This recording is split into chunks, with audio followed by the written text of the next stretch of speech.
Hey everybody, welcome to Stranger Truths. My name's Jeff. With me, as always, is Jorge What's going on? and JB. Hello from Texas. How's it going, guys? Doing great today. How about y'all? It's what is it, Thursday? I don't know. Yeah. Yeah, It's it's another Groundhog Day. it's one of those days. What day of the week is it? It's today. Yeah, pretty much. I've given up all aspects of what day of the week it is. Every day's a Saturday. It seems like to me. You're back. You're back into normal routine, right, Jorge? Getting there, not quite. Started to go back to work, but everything out in town is still kind of. I like the fun stuff, right? Or the restaurants, the bars, and all that. It's still shut down, man. Stores, we now have gone to wearing a face mask everywhere in public, so that's fairly new. I know. Here they're starting to open stuff back up. Georgia opened a bunch of stuff back up. Apparently, got a bunch more cases, which Oh yeah, they skyrocketed in one day. Yeah, they like 200 or something cases in a day or something like that. Yeah. I mean, That's ridiculous. here in Texas, they're starting to open stuff back up too, and I think even the governor's even hinting that maybe he'll keep the alcohol to go option on the table for restaurants. Damn. Yeah, because you can get a margarita to go with your order when you go pick it up. Oh, it's great, man. Hey, is it like the daiquiris in New Orleans where it's like, nah, we're not serving drinks in their cars. It's got the straw, like the little paper on the straw still. Yeah, pretty much. But yeah, they give you a margarita to go, man. It's great. God, that just made me think of Palma. You guys been to Palma? Oh Yeah. no, I've not. Oh, man, but I well, wish I could. being that you're in the European Union, you should try to go down there. They got it's a beautiful island off the coast of pretty much France and Spain in the Med, and man, that place is amazing. Yeah, didn't you go with us on the clock? Were you on the clock when we went, Jeff? I went on the Phil C, Oh, and okay. they got a little daiquiri bar on the beach, like hundreds of flavors of daiquiris. You just think of a flavor, they got it. They probably got ass flavored ones if you're really looking for it. That's the one Jeff ordered. Last time I remember being there is our chief engineer fell asleep on the beach right next to it, but he fell asleep on his side. He got all sunburned. He looked like half Freddy Krueger. It was great. Oh Yeah, man. Palma's a blast, man. They got phone parties every night. Damn. Yeah, you I'm gotta. gonna have to go. Yeah, you're gonna have to check it out, I'm gonna man. have to go. It's a fun Open time. this travel ban. Drop the travel ban, please. I can't Dude. wait to see how the airlines are gonna screw everybody when Oh, everybody starts yeah. flying again to make up for their lost revenue. Dude, that's it. Oh yeah, They're down like the they're, prices I are heard, gonna skyrocket. I heard this morning they're down like 95%. Dang. What prices? No, down to people flying. It's now 95%. Oh. Yeah, it's crazy. Yeah, well, with the ban, I mean, I'm surprised. So like out here, in Germany, you can't cross state lines without like some sort of exception to policy or whatever, regardless of who you are. I'm surprised that hasn't started in the States. Yeah. There's probably gonna be issues when different states start opening up and other states don't, and they're gonna be banning people probably from coming to states that are open. I know, like a while. I wouldn't say a while ago because this has only been like 4 or 5 weeks, but like people coming from New York and New Jersey down to Florida, they were stopping them on I-10 and I-95, making them go into quarantine. I get that in the news. That's nuts. So yeah, how about Captain Crozier getting possibly reinstated? Yeah, oh man, that's a tough one, dude. Because they could, yeah, SecDef. I guess he's still kind of chewing on it, which is taking kind of long with it, man. I heard he had a meeting with the CNO and the chairman to the Joint Chiefs of Staff, where they both walked in and said, "Hey, we want this guy back," you know. But the thing is he's never going to be able to go back to that ship. You know what I mean? He's not going to command that ship anymore, especially not with the that one star that he probably argued, to endless hell with to get the ship pulled in. Because that email that went out was not his first request for help. It was not. What do you say that they don't remove that 1-star, put him in a different command, and put the captain back on the ship? Well, I mean, just imagine how shitty it would be to remove a 1-star. Probably about as shitty as removing a captain from the ship. Yeah, well, you're right, but this dude is like a strike group commander. He's not just a ship's captain. You know what I mean? Yeah, I got you. But apparently, I mean, if he was the issue, then he would have the loss of confidence. Yeah, true. But I guess that that remains to be seen. I guess the a command investigation or something will help prove that. I mean, I still this is going to be a long time in the making, dude. I don't think this investigation is anywhere near done. Yeah, we'll see what happens. But I mean, as far as him coming back, I like the idea. Yeah. So speaking of the SecDef, on the 1st of April, which is, God, it's been a month now? Jesus. Yeah. Him and the Attorney General and the Chairman of the Joint Chiefs of Staff and the CNO and the Commandant of the Coast Guard, they all showed up at a White House Corona briefing, like right at the beginning of it, and announced that they're going to increase operations in the Caribbean and the Eastern Pacific to stop the stem of narcotics. Apparently, due to some actionable intelligence they received, that the drug cartels were planning to take advantage of the coronavirus and increase their traffic. But it seems like most of those ships are just kind of sticking off the coast of Venezuela. Yeah. Yeah, I just saw something the Newsweek posted yesterday. That Venezuela and Cuba are arguing U.S. military operations in the Caribbean are an attempt to intimidate or distract from the COVID-19 crisis. Who put that out, JB? Newsweek. That sending ships off the coast of Venezuela is an attempt to take the focus off of the COVID pandemic. This is something they're saying. I'm just trying to. Yeah, it's a stupid article, but I mean, I guess. Oh my God! Yeah. That doesn't make any sense. Not at all. The mission referred to as you would think it would be the other way around. Enhanced counter narcotic operations. What the hell is it? Enhanced counter narcotic operations. Isn't it still? I know JB. JB and I, we've done the counter narcotics before, and it was always enhanced when I was down there. Shit, that's all we did. Yeah, we just we oh man took a helicopter out there. They had P3s flying around and P8s and looking for all kinds of stuff. Just that's and I I participated in some stuff like that when I was out stationed in Colombia. But I was we were kind of using the go fast that we literally gave the Colombian Coast Guard. Although I was just a ship rider, because at the time the treaty that we had, or even still now, the treaty that we have with Colombia didn't allow us to be actual participants in the in any kind of narco enforcement, but I was still along for the ride. But you were out to sea, right? Like international waters? Well, no, because we were riding in what is a Colombian vessel. It belonged to the Colombian Coast Guard because we gave it to them. Actually, we gave them a lot of them, and so no, they were protecting their waters, and yeah, going out into international waters, yeah, too. But most of the time, they were getting popped not too far off the coast because of these go fast that we gave them. That's like, what was that one that we took down? The one that sank off the side of the ship. You're talking about that blue one? Yeah, I think that's the one it was. We took one down. The helo shot out their engine. No, we were just chasing them down. That's we were just chasing them. I think that we were chasing them, and they hauled ass for like the territorial waters. I don't know what country we were off the coast of, but they hauled ass for the waters. Maybe.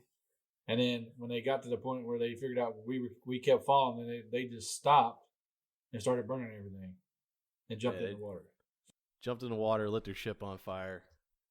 So then, basically then it becomes humanitarian, and we can't go after the drugs, so we get them out of the water. Yeah, so we had to rescue them. Then we pulled the ship alongside, was spraying it down with water from the bow. Towed the burnt. Yeah, towed the burnt one alongside the ship, tied it up. Damn. And then we had the coasties in there that were trying to get all the drugs out of it once it was tied up against the ship, and it was sinking. And one of the Coast Guard guys, they got messed up from like just the coke that was in there getting dissolved in the seawater, and he was standing in there like knee deep in the seawater, and he was jacked up for a little while on all that coke. Wow. So just by that, you could tell our counter narcotics are pretty advanced to begin with. You know, I think we were the first ship that had a Coast Guard sniper in the helicopter shoot out an engine. Yes. Wow. Wait a minute. The Coast Guard has snipers? Yeah, they got snipers, yeah. He was a qualified 50 cal sniper. Yep. Wow. All right. Gained a tiny bit more respect for the Coast Guard.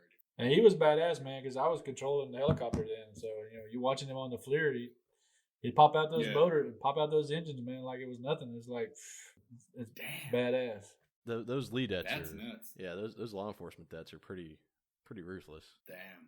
So it was almost. I'm sorry, Jeff. It was almost like the size of a shotgun too. So it was like a shortened version of 50 cal rifle, but it was a 50 cal. Damn, that's pretty tight, dude. Yeah. So I mean, we've been doing some pretty, and that was what, like 2007. Yeah, it was our last CNT ops down there. Yeah, 2007. So I mean, like we've been doing some pretty advanced stuff, but now we're sending destroyers down there, which are that's a whole whole nother ball game. You're sending destroyers and then LCSs, which is the littoral combat ships. You got the cutters down there. You got P8s flying around, which now the new P8s, which take over for the P3s, they can all carry those cruise missiles too. So I mean, that's right. They got extended launch capabilities on those P8s. So yeah. And it just so happens a week before that they announced this, they put out a bounty on Maduro. Yeah, what was it, like 15 million or something? 15 million for him, and like, I don't know, 10 million for a bunch of his cronies on the auspices of being narco terrorists. Can we call them cronies? I mean, yeah, they're cronies. So my theory on all this increased counter narcotics is we're about to go into Venezuela, and I'm kind of for it, and I'll give you a breakdown here why. So a little bit of history on Venezuela. They used to be the richest country in Latin America. Yeah. They have they boast the biggest oil fields in the world. I mean, they have so much oil at one point well, not even at one point. They have so much oil that it was just bubbling up from the ground and created one of the largest asphalt lakes called Lake Bermudez. But now they have the highest inflation rate in the world. Yeah, it's crazy. Which is ridiculous, yeah. So numbers what was the actual... Hold on. So check this out, right? Let's do comparisons here. So for the U.S., from 2000 to 2020, so we're doing a 20-year period, right? The prices are about 50% higher on average. So what would it cost like $1 in 2000 would be like $1.50 today. Now for Venezuela, their prices are averaging about well, that's a lot of numbers. Let me see. 1, 2, 3, 4, 42 trillion% higher than in 2000. So what would cost $1 in 2000 in Venezuela, or one bolivar, would cost 421 billion 64,205,422 and 82 cents. Dude, which begs to ask the question, like, how in the world are these people living? Like, how can they afford anything other than what they're given, the little bit that they're given at that? So it's a complicated system they have all set up, and it all stems from when Hugo Chavez got into power in 1998. So our good friend Chavez. Yeah, he wanted to do this when he got elected, his whole platform was, "Hey, I'm for the people. There's too much wealth being accumulated by this small group, and we need to redistribute this wealth throughout the country." What is that, JB? It's socialism. Exactly, socialism. Total socialism. Yeah, it's Hitler-esque. It's Mussolini. What's that Chinese dude now? What the hell is the president's name over there? Wing Fang Fong, some shit like that. Zhongping. I don't know. Zhongping. There you go. Yeah. So he did this Bolivarian revolution, and part of that Bolivarian revolution was he started nationalizing the industries in the country. So like cement production, telephone, electricity, steel, and oil. He took over. What's the name of that company? PDVSA. PDVSA. Let me see. I got it here. Yeah, PDVSA, which is their government-ran oil company. Right. It was just a normal private company, and he ended up taking control of it. He bought out all the shares from, I think the U.S. there was a company in the U.S. that had the main interest for it. Bought out all the shares for it. Like the cement production, he bought all the shares for that. So he bought out all these companies to put them under the government. So that's millions upon billions of dollars he was paying out for that, just to get it all nationalized. Yeah, that's when all the oil companies started pulling out. Like the last one there is Chevron, and they've been ordered to leave by the 1st of December by President Trump. And then not only that, but Citgo, which was a Venezuelan-owned company. Yeah, that's right. Yeah, he bought out all the assets, or he liquidated all the assets for Citgo because they were losing so much money. Damn. And the reason why he did all this was he could spend it all on socialist programs, healthcare, education, trying to rebuild housing, all kinds of stuff. So, I mean, it worked for them when the oil prices were high. But as soon as they dropped, because everything was their main export was oil, over 50% of their GDP was their oil exports. So once oil prices start dropping, their GDP starts dropping, and then there goes the money. But he continued to spend on the socialist programs, so they were upside down on everything. He started borrowing money from different countries, China mainly, and China actually ended up cutting them off because they couldn't spend the money, because the oil price. Pay back they couldn't pay back the money. Yeah, there's no way. How much money did China lend them? A couple of billion. I think it was like 21 billion. Yeah, see, dude, and then like you gotta ask, where did that money go? What was it used on? Like, I mean, I know you said it was used on socialist programs, but damn, you would think that those programs are like, just booming. Yeah, but they're not. The money's going in their pockets.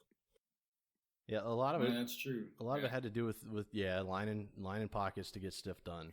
And his successor after Chavez died was Nicolas Maduro, who's the president now. I think, when did he die? 2013. 2013. So after he died, Maduro ended up taking over, and he was totally corrupt. He is totally corrupt. And this guy, man, wait till you hear about this stuff. We go to 2015. There's an opposition party that ended up winning the majority of their National Assembly, which is pretty much their Congress, right? So the MUD is the acronym for it. They won a 2/3 majority in the National Assembly, and they wanted to oust Maduro. Most of the problem, because of everything is tied to oil, and oil prices dropped around 2014, it really, really wrecked their economy. And then they started printing more money to try to make up for stuff. With nothing to back it. Yeah. And another problem was that Chavez, he wanted to nationalize everything. So when he started making it where it was pretty much illegal to trade in foreign currency. So it isolated their currency to be controlled on just what their GDP was. And and seeing as not their only, but their main export was just oil. They didn't really export anything else, and everything, and almost all of their food and stuff was imported. It really jacked everything up.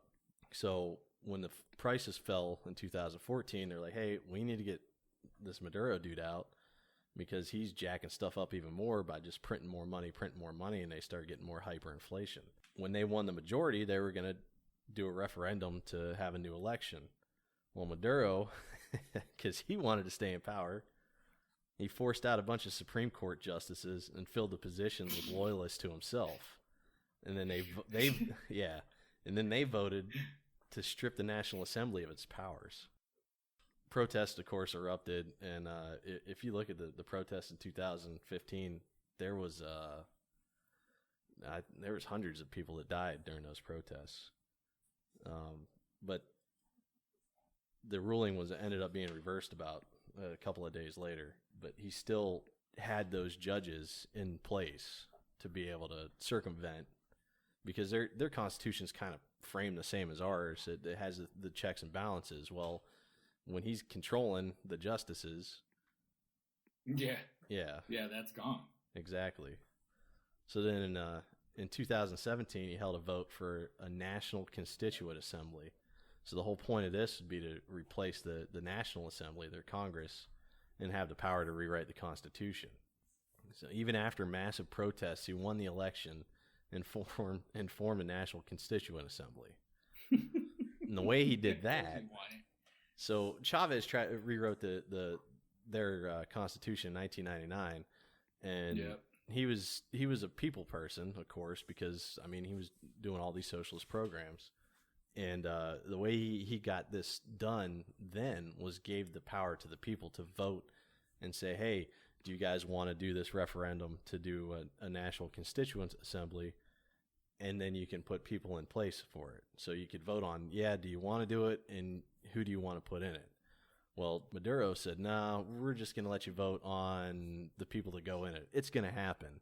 That's it. So, of course, everybody protested. Nothing happened because he ended up winning the election, and he formed a National Constituent Assembly. And what made it even better was opposition parties were barred from this election. So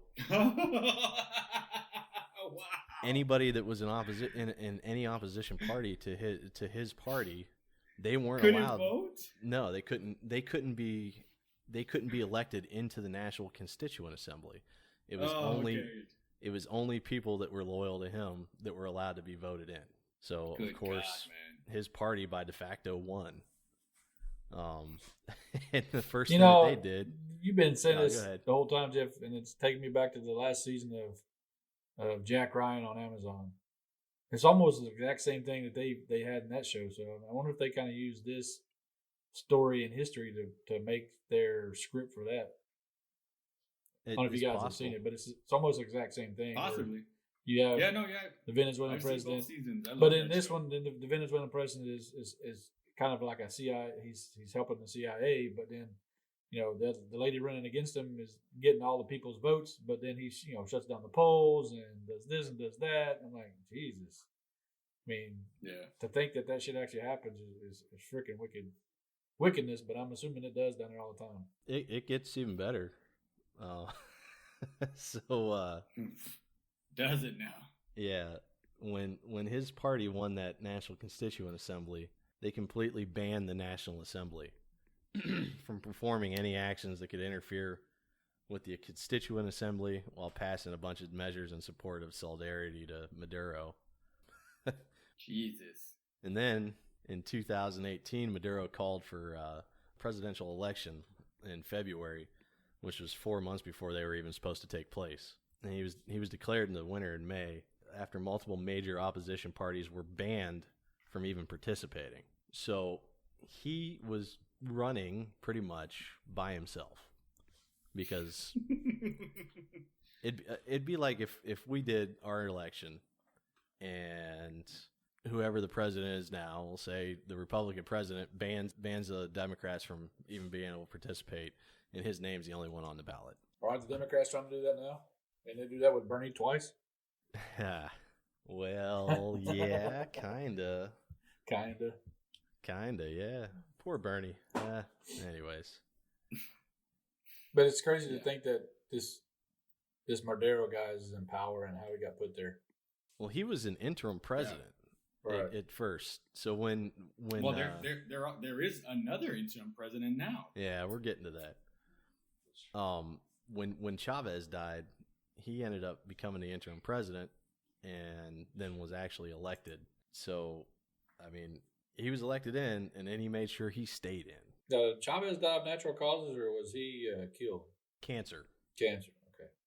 Cancer. There's some conspiracy theories about how he died too, like that he was poisoned, or he went to Cuba at one point to get cancer treatment and supposedly died there, and they brought a body double back, or it's all kinds of crazy stuff.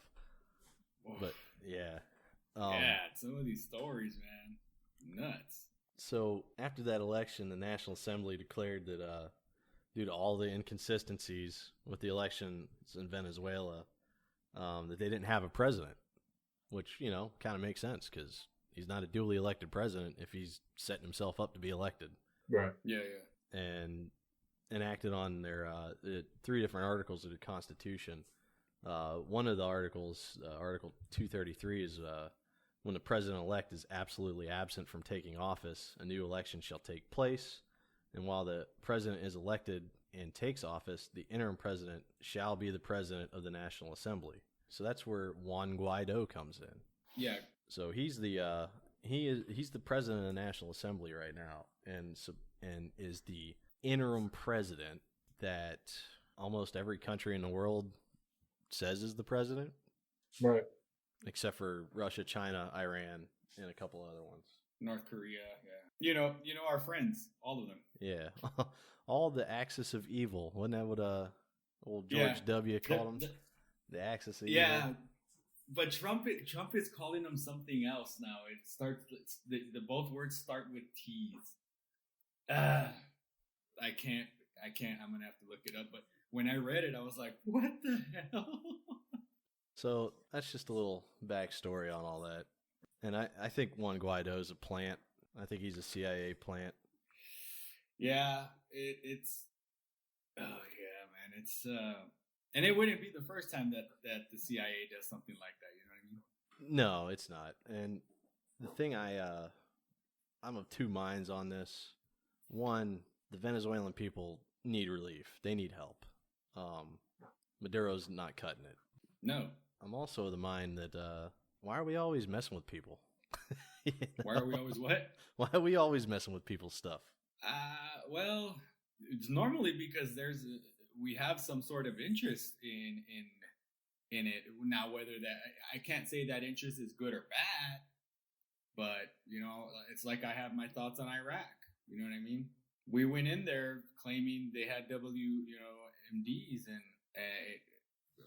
none were ever found, but we were still there for years and years and years later. Even though we still hadn't found these WMDs, man, we were there for a whole other reason. Yeah, but it begs the difference. For instance, like this, if they have the biggest oil reserve, why are we the only country trying to overthrow this guy or trying to not set somebody in that's going to benefit them? Well, we're not the only ones that China's got a big stake in there. Not just through their debt traps that they use, but they've been supplying them with weapons and stuff. Same with Russia. Russia's been supplying them with weapons. They're in tight with them. So I don't know if this is a play on us trying to keep the oil away from Russia and China, trying to disrupt their supply lines for oil. I mean, Russia doesn't really need the oil. They've got plenty of reserves. Yeah, they do. They're trying to sell it. But let's be real here. Like, oil is power. Well, I don't know. Not right now. It ain't. If it's at negative dollars a barrel. Yeah. Well, so you're right, and that's still. I mean, and that's because of the futures economy or way of thought, right? Like there's so much coming in or being pumped out, and I think Corona had a lot to do with it too, where a lot of people aren't really buying a lot because. Dude, I don't know about you guys, man, but I'm getting like 3 weeks to the gallon in my car. Because you're not driving anywhere. because we can't go anywhere. Yeah. So it's like, so I think Corona had a lot to do with that. I filled up my truck last week, and that's the first time I filled up in like 3 weeks or some shit like that. You see, planes aren't flying. Truckers are driving, but I don't know if they're driving as much as they used to.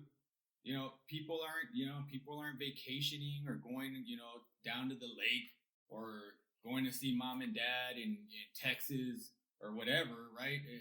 So of course it's going to crush the oil market. I think when everything comes back, it's going to skyrocket again. I'm not saying this is a ploy for the future to control the oil reserves in Venezuela, but I'm also not saying that it's not. Two of the main reasons why it's so the oil prices are so jacked up right now is one, OPEC and Russia were in a negotiation, and they were really messing up the prices then, and now like you guys were just saying, it has to do with supply and demand, and there's really no demand, and the oil's just they're running out of storage. Yeah, it's steady coming, and they're like, I can't hold this. So they pay people to take it. Exactly. Yeah, I saw somebody posted on my Facebook that off the coast of, where's it, California, some coast in California, there's like 8 or 9 or 10 tankers just parked off the coast. That's how they're storing the oil, because they can't get them, can't do nothing with it. It's just sitting off the coast in tankers, just sitting. Damn. Yeah. That's dangerous. But I mean, now that so with the demand, and there's no demand, so we got so much oil flowing. They can't go nowhere. So that's what they're telling us. I mean, even the United States has its own. I didn't know about those tankers off the coast of California. I wonder how far off the coast they are, because that could be dangerous, dude. I mean, they're just sitting there. So I'm trying to find it. Damn, that's nuts. I mean, even the gas prices here or what? I mean, here, I think at Costco the other day I paid like $1.35. I think it is a gallon, $1.35 a gallon. Damn, dude! You know how long it's been since I've seen those gas prices like that? And in Venezuela, they're paying $22.7 a gallon. Oh, to the liter. Yeah. So $6 a liter, which is about $20 a gallon, I guess, like that. Dude. Can you imagine? That's absolutely nuts. What are they? What do they have done? The Bolivar, whatever that's called. The Bolivar, yeah. Yeah, Bolivar. Yeah, and I don't know. I mean, I could probably check Global Convert right now and see. I mean, I can't imagine what the Bolivar is compared to the dollar. It's probably worthless, to be quite honest with you. Well, it is. And what's even worse is they have a totally different setup for that stuff too. Like Maduro's people pay at a different exchange rate than the people in the country. Damn. Than his own people, yeah, the man for the people, and he's his guys. This was in 2017. I'm sure it's a little different now, but his people were paying. It was like a 10-1, and then so like 10 bolivars to the dollar. And what they would do is his people would buy stuff and then sell it on the black market to the citizens for whatever the bolivar. I think it was like a couple thousand to the dollar. It was probably like 14,000 to the dollar, I think, at the time. And then that had to be a while ago, dude, because right now I looked it up. It's 248,487 bolivars to the dollar. Yeah, this was like 2017. That means a banana costs like fucking $30. Yeah. So that's nuts. So then they would sell it back. They would sell the goods to the people, to the citizens, and then rake in those hundreds of thousands to millions of bolivars, and then use their 10-1 exchange rate to just generate even more wealth. Socialism but at its finest. A man for the people. Yeah, a man for the people. That's what it is right there, dude. Man for the people. Golly. I saw an article just a few minutes ago. Venezuela has asked for some of its gold being held by the Bank of England to be sold and handed to the United Nations as the country faces a deepening economic crisis. About 31 tons of gold worth 1.34 billion pounds at today's prices are kept in vaults in London, with the bank acting as custodian, of course. But, of course, since January, the bank has refused to transfer any of the bullion to the government of President Maduro. Because, like most other countries, they recognize Juan Guaido as the opposition leader, since Maduro rigged the elections, which we talked about earlier. Yeah. So now they're asking for gold to be sold so they can pay off some debt to the United Nations, I guess. Yeah, and over the years they've been selling off a lot of their assets just to try to pay off debts. So they don't have any kind of liquidity right now. And now that brings us that brings us to another topic of, now that you're talking about selling assets. Now that Chevron's going to be pulling out in December, all the other ones have pulled out way before whatever that might be. You got to think about all those refineries down there. And even an article this morning is Venezuela's PDVSA abandoning socialist agenda. And now they're going to try to sell all that stuff to, I guess, other companies to come in and try to run it. But like you said, try to liquidate the stuff. But that would be their smartest option. Really, the only way to get out of this is to stop nationalizing all of it, or to start selling the stuff back to people, to be able to have private companies come in. Capitalism. That's the way to get out of it. Yeah, but it brings up another topic to me, is that some of this equipment and refineries are proprietary to certain corporations, Chevron, Shell, whatever. If I was the CEO or whatever, I wouldn't want nobody going in and buying my shit and trying to learn my, they may have some proprietary equipment in there and stuff like that. Why, it's crazy to think that they could actually do that. That's socialism for you. Yeah, they didn't freely give it up, man. I think that was just, it was taken. Yes. Well, I agree, but if it was up to me or whatever, you think about when we have a aircraft or some type of military equipment that goes down, what do? We blow that shit up. Somebody else can come get it, right? Why don't we? No, we'd go get it. That's exactly. Well, if you can't get it, in Colombia. If you can't get it, you gotta destroy it, right? Oh yeah, for sure. Yeah, so we gotta destroy it. So I'd say go in and destroy this equipment. Somebody else could have it. Well, but then you're talking about a commercial company. Who is the CEO of Chevron going to go to? They don't. Maybe they can hire a private security firm, right? That's one thing. How much that's going to cost them? Yeah. I'm sure they have the money for it. But then you got to think of what is the CEO of, say, X, which used to be Blackwater, going to be like? Oh yeah, we'll take that gig on. You know what I mean? But it's gonna cost you. It depends on what the cost to benefit ratio is for them. Yeah. Is it going to sink us if we lose it?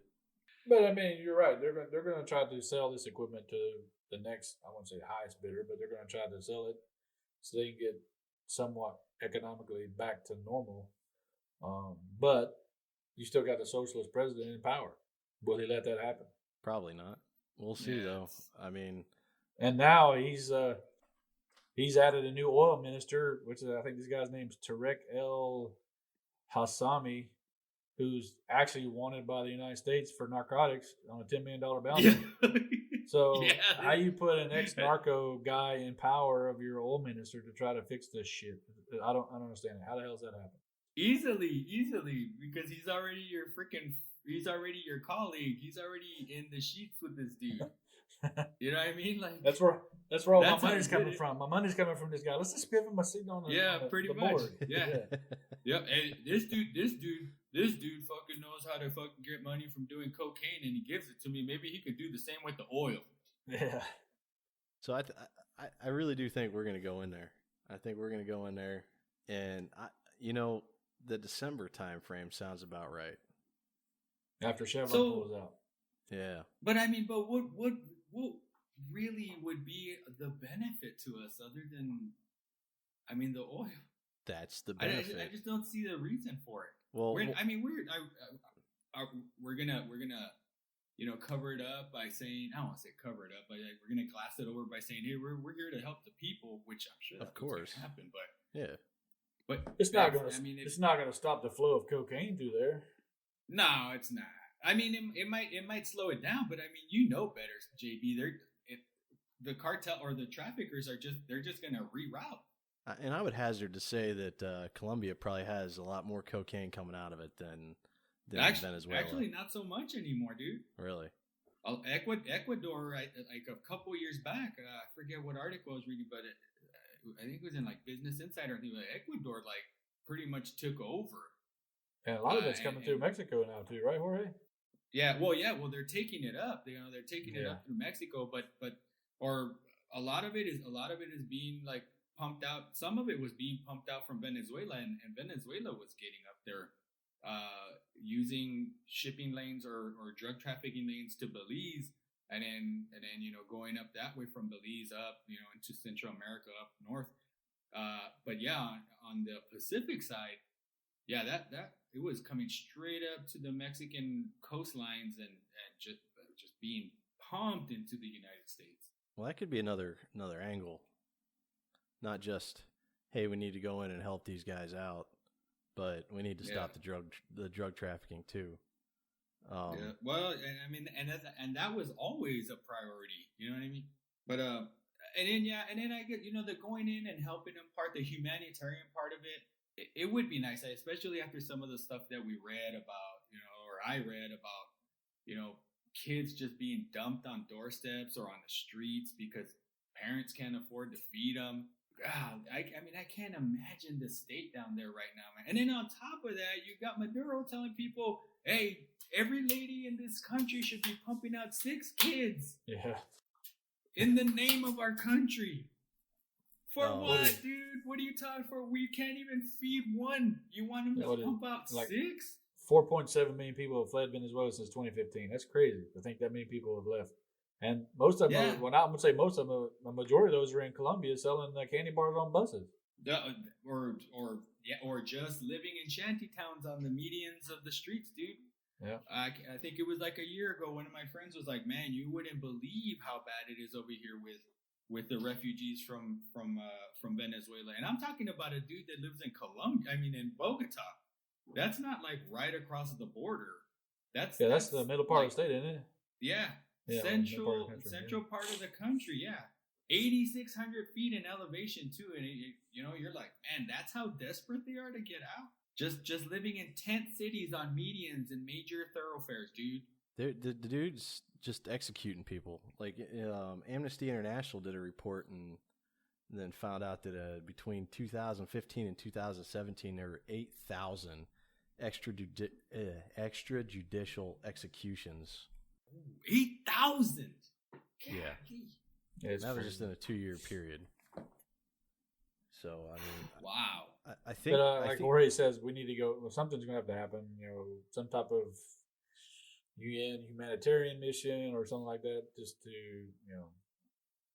we see it all over the place between here and Africa, but something can we see it? I'd have to say probably, like you said, Jeff, in December we might see something. Once all the U.S. Corporations are out of there completely.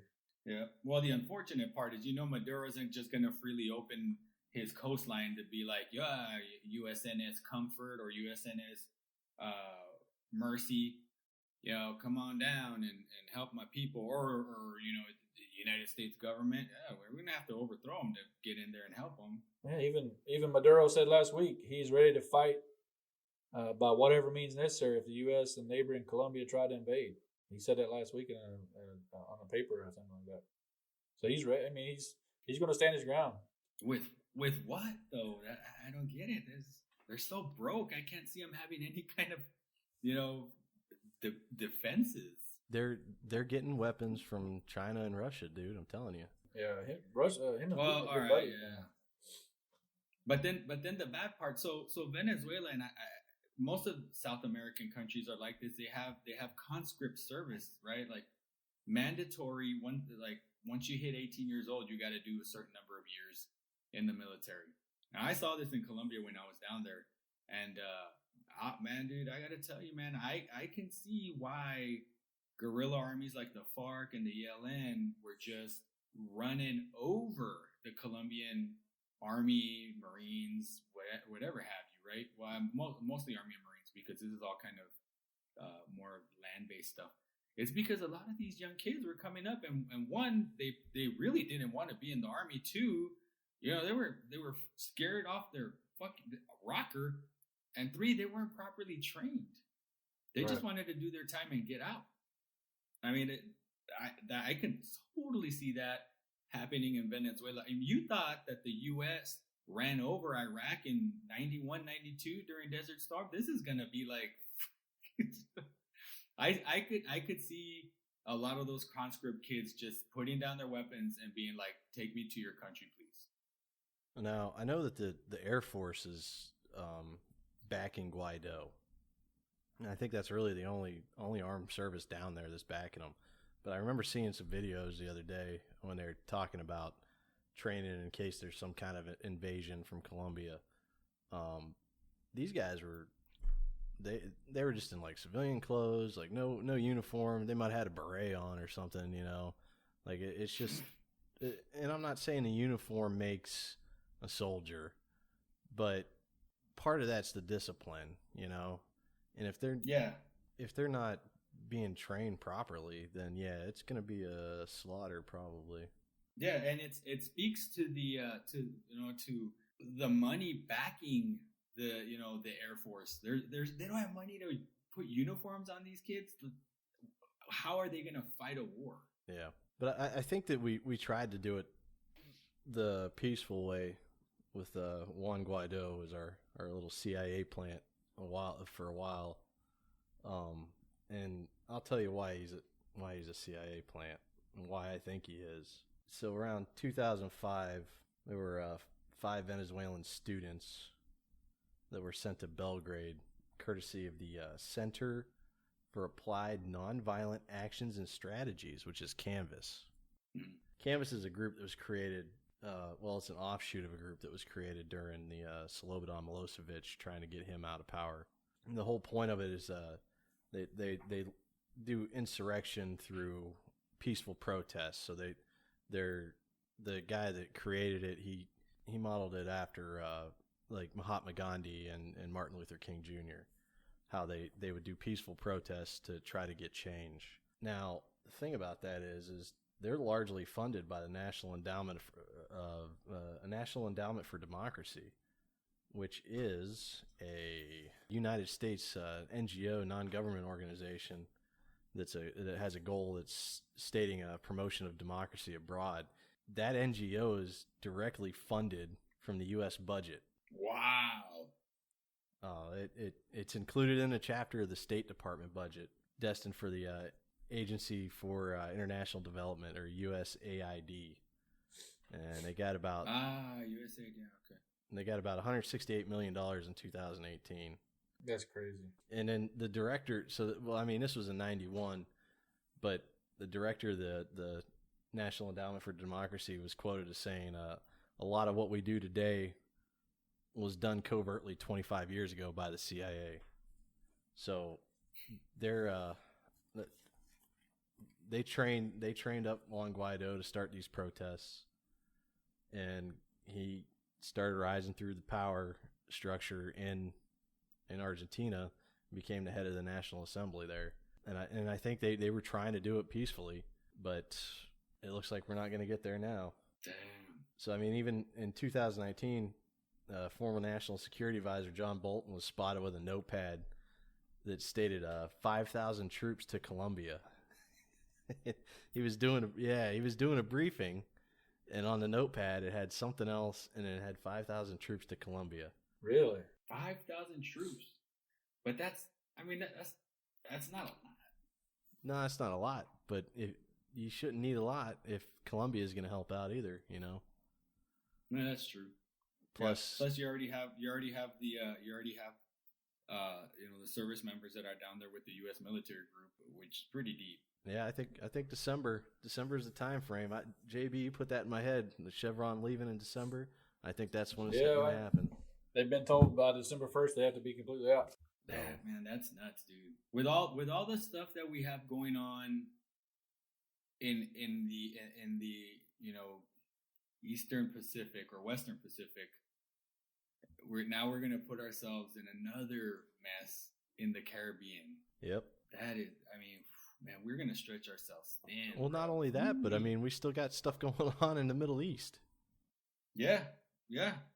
And then they're ramping up stuff out here in NATO to deter Russia, which is starting to, they're starting to freaking ramp up. And man, dude, we just can't. At some point, we're going to have to stop policing the world like we are and draw back and be like, hey, man, we're just stretched too thin. We're going to get our asses whooped in one of these places. because of it. I guarantee. We're gonna be the world police. We already are. And Yeah, we've been doing it forever, and it's look. I mean, damn. We're gonna have to draw back at some point. Yeah. Which kind of leads more into Jeff's theory of the CIA plant, because if you can do it from within and from the top, I always make it easy to walk right in. I always found it funny that at the beginning of the whole Trump presidency, how everybody was like, "Oh my God, Russia was involved in our election." Well, I mean, they're still saying that shit too. Russia. Oh my God, how could we let them interfere in our elections? We've been doing that shit since God knows when. You know? Yeah. Since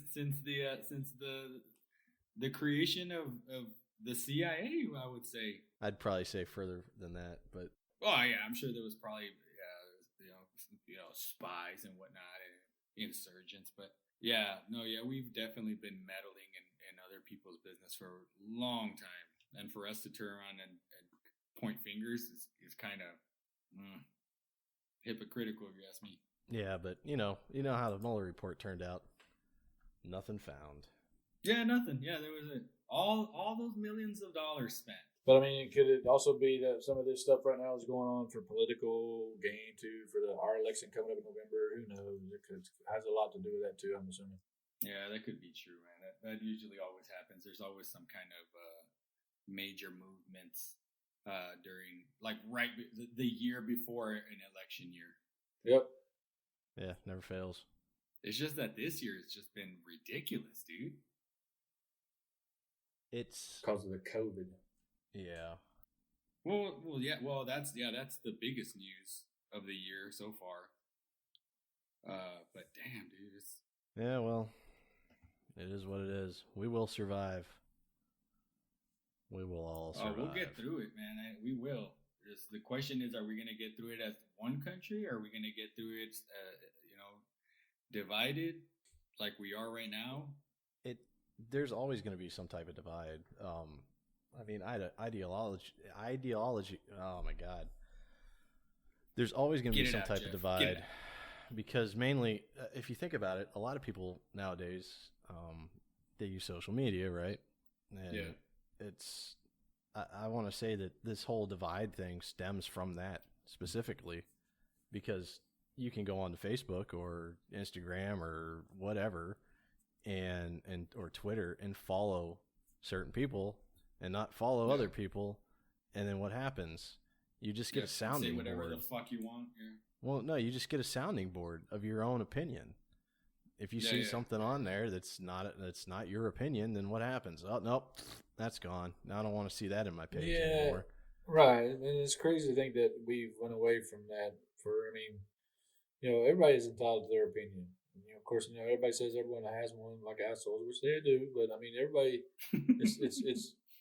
it's a free country. Everybody can speak their opinion. Now, if their opinion or their political agenda differs from yours, then just ignore that. I'd say just ignore it. Everybody's entitled to their opinion. We all have different opinions of policies, political agendas, military, drugs, drinking. It's just, but you can't, and like you said, Jeff, you can't just, silence this person over that person because you disagree with them politically or whatever. It's crazy to think that that's the way we're headed, but that's the way we're headed. Well, it's not only just the people that are on the platforms that are doing that. Now it's the platforms that are doing that. I mean, you look at YouTube, they put out a statement the other day about, hey, if you guys put a video on here that goes against what the WHO or goes against what the NIH or CDC says, they take it down. There was a video of a couple of doctors that in California that were saying that, hey, I think we should lift this ban because it's not doing any good for everybody's immune systems, because you get a herd immunity by being around people. But if you're isolating yourself, then and cleaning every damn surface in your house with bleach all the time, then you're not getting you're not giving your immune system anything to fight, so you're just weakening it, and that's down everywhere. I've seen people try to post it and all. Nope, not there anymore. Yeah. Damn. Yeah. Well, all this talk about social media reminded me of this meme that I saw, and I freaking started laughing, and then I kind of stopped, and I was like, yeah, damn, ain't that the truth? And it said social media has made too many people, or too many of you, comfortable with disrespecting people and not getting punched in the mouth for it. Yeah, punched in the throat. Yeah, you can just go on anything and type whatever you think is right, or type something about someone, or say, and just be like, "Bunk, yeah, nothing's gonna happen." That's the way the society is nowadays, and it's scary to think that's how it's going to be going forward. But it is. I mean, you can try to change it, but you got so many people on these social media platforms that have the power to say, okay, like Jeff just said, I'm going to take that off for YouTube or whatever, and it's wrong because you feel that you're not getting the truth or whatever. So, oh yeah, dude, yeah, you're right, and you can't even like major media outlets now you can't even trust because they're pushing an agenda. So it's like, where do you get the truth from nowadays? That's a great segue, Jorge. Because the next episode that we're going to do is going to be about the media. Nice. So stay tuned for that. Yeah, we're looking forward for that one. Going to do a little bit of Operation Mockingbird. Yeah. Talk a little bit about that. Talk a little bit about media control via sponsors. Yeah. Yeah, who's paying for what? And that's usually how you'll find the truth is follow the money. But yeah, well, guys, I think we should call this one. Cool. JB, you got something about one of our listeners? Oh yeah. Shout out to one of our listeners. She called us up on our Facebook page. She had a shipwreck story from like 30 years ago about being her boat sank at sea, and then she was in shark-infested waters. Name was Lisa Thompson. Said she'd like to, she had a big story for us. So I told her I'd give her a shout out. She's writing a book called The Phantom Menace because this happened off the coast of Australia. So I'll try to dig in with her and try to get some more information. Maybe we'll get more in depth in the story.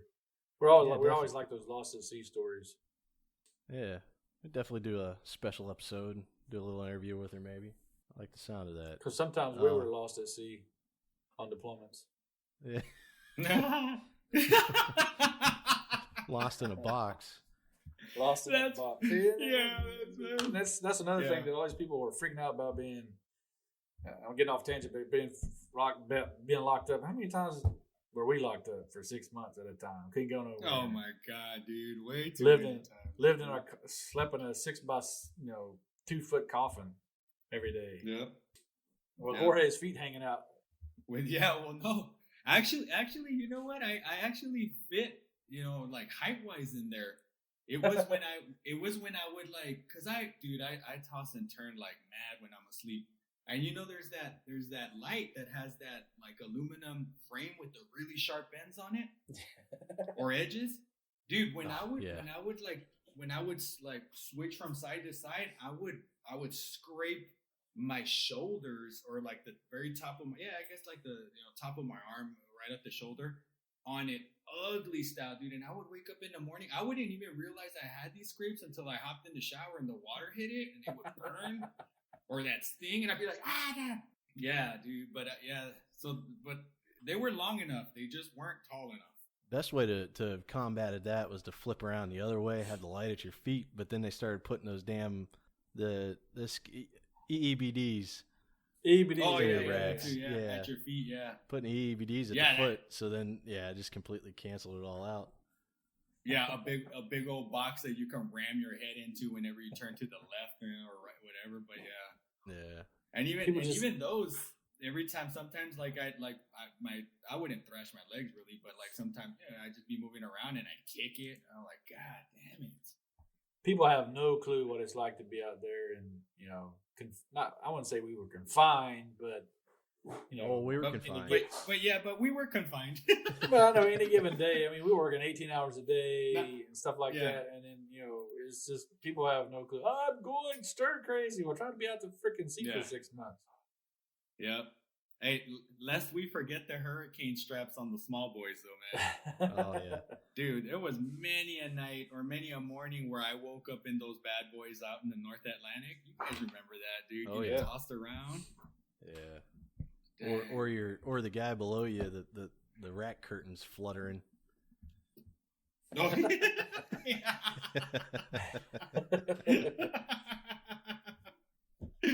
oh man, dude. Many sea stories we could tell. Many sea stories. Oh, so yeah. Maybe our listener Lisa Thompson has a good sea story about that one day. Yeah. Well, You said this was like a shark story, dude? Yeah, she it was a half sailboat or whatever, half cruise sailboat, and it sank in shark infested waters. It was her and another individual. She's still trying to get information from. But yeah, it happened like 30 years ago. They had to swim in shark infested waters to survive and stuff. Because it kind of takes us back to what was that movie that just came out about that? it was about the Indianapolis, right? Yeah, well, I I think no. with your honey, Jeff. Oh, yeah, the one with Blake Lively. Yeah, there you go. I can't remember the name of it. I don't remember the name of the movie either, dude, but that was one of the best 90 minutes of my life, just watching her in a bikini for 90 damn minutes, dude. Yeah, she's hot, bro.